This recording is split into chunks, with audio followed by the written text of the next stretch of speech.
Jazeera Media Network has issued a statement. It says that Anas and his colleagues were among the last remaining voices from within Gaza, providing the world with unfiltered, on-the-ground coverage of the devastating realities endured by its people. Al-Jazeera Media Network calls on the international community and all relevant organizations to take decisive measures to halt this ongoing genocide and end the deliberate targeting of journalists. Let's bring in Kenneth Roth. He's a visiting professor at Princeton University. He's also a former executive director of Human Rights Watch, and he joins us live from Melbourne in Australia. Kenneth, always good to have you with us. So let's start with the news coming out of Australia that Australia says it's now going to recognise a Palestinian state at the UN General Assembly next month. What difference is this likely to make, if any, to the ongoing genocide in Gaza and the killing of Palestinian journalists, Kenneth? Well, before I answer that precise question, let me say the significance that it does have, in that this is one more step to preclude the two options that the Israeli government prefers. It would like to either, solve the Israeli-Palestinian problem by getting rid of the Palestinians, the massive crime against humanity of forced expulsion, or it would like to maintain the status quo, which is to say permanent apartheid.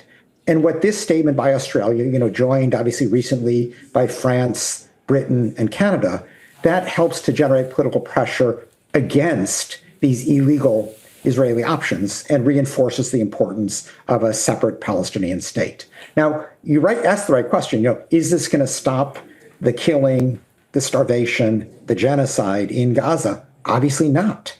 This was a reaction to that. I don't think it would have happened had it not been for global outrage at Netanyahu's genocidal policies. But it's not the same thing as stopping it.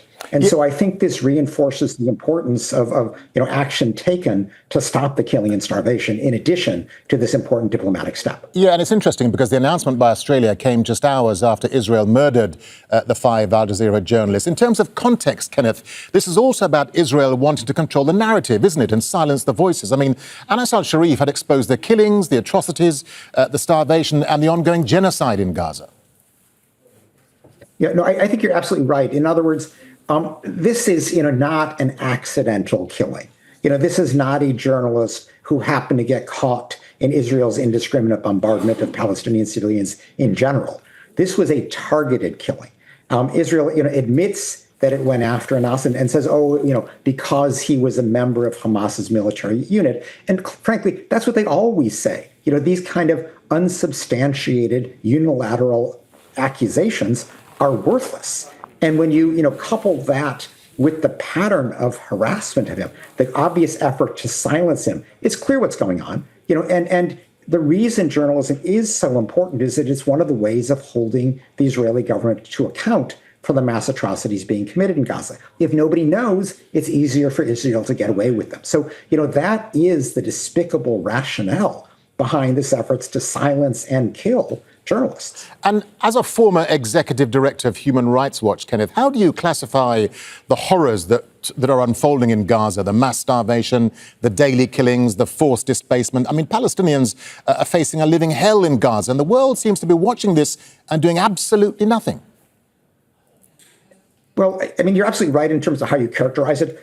These are all war crimes, blocking food to people who are starving, an obvious war crime, bombing indiscriminately, even attacking military targets, knowing that the effect on civilians will be disproportionate, killing hungry Palestinians who are just trying to get something to eat. I mean, these are all outrages, utter war crimes. And you put it all together, it demonstrates an intent to destroy enough of the Palestinian civilian population in Gaza to try to force them out. That's what Netanyahu basically admits to doing, although he denies it as a genocide. I mean, he denies even that there's starvation, which is ridiculous.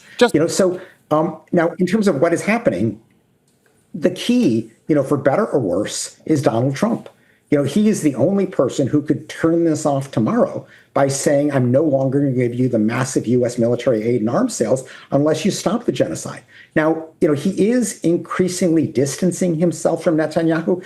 He recognized the starvation that Netanyahu sees and denies, but we need pressure on Trump to pressure Netanyahu. And I hope that between Australia, Britain, Canada, and France, that in addition to making this diplomatic statement, we together push Trump to end the killing. A final quick thought to you, Kenneth. Where does this all leave then the humanitarian situation in Gaza? I mean, Palestinian journalists are being murdered, trying to tell the horrific stories coming out of Gaza. We've spoken about that. If their voices are silenced, does this just enable Israel to continue the genocide without any consequences under international humanitarian law?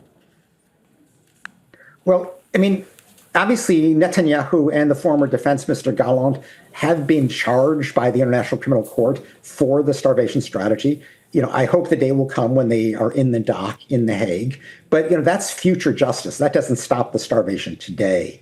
And what we need is for Trump to insist, not on these drips and drabs of aid, the ridiculously expensive, dangerous airdrops, the handful of distribution points where people are shot if they show up. What we need is pressure to allow the daily 500 to 600 trucks needed to feed the people of Gaza. They are sitting there on the border. They are ready to come in. It's Israel that is blocking them. Pressure is needed on Netanyahu to stop that massive war crime, that genocidal conduct. Kenneth Roth, always good to talk to you. Thank you very much indeed, sir, for your time. Thank you. Thank you. Don't miss out. Get a full picture. Subscribe to Al Jazeera for reliable news, expert insight. Like, share, stay ahead.